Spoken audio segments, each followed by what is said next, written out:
Having partially erupted lower wisdom teeth can lead to gum infection. The soreness arises because the lower jaw has stopped growing and the tooth is simply stuck, never being able to normally erupt. With it, the gum can become inflamed in what is called pericoronitis. Removing these teeth can be performed relatively quickly under local anaesthesia. A small incision is made, which is even smaller than what is illustrated here, and with careful application of an elevator, the tooth is simply removed. Minor gum stitching helps to close over the hole and restore normal gum around the back surface of the standing molar. Done expertly, the whole process is completed in around 1 or 2 minutes. It is painless and with minimal, if any, force. Deeper wisdom teeth impactions are more complicated and, in our opinion, should only be performed by a specialist.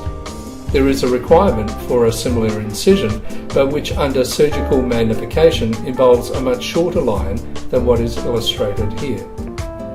But this time, we have to remove some of the overlying bone around the tooth, and this involves a surgical drill and surgical standards of operative care. And we can use the same drill to divide the tooth into smaller portions, which we can then elevate separately and safely.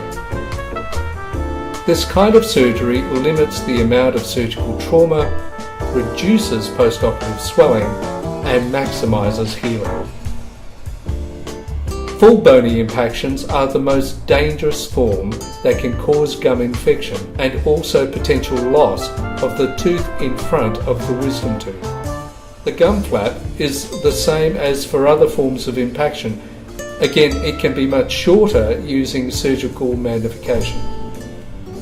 The amount of bone we remove is designed to be as small as possible, and using micro-instrumentation, it is through this small hole we can carefully divide the tooth into multiple pieces, being careful to preserve adjacent teeth and nearby nerves. We can also fill in the bone defect with bone graft material to ensure a complete bony healing.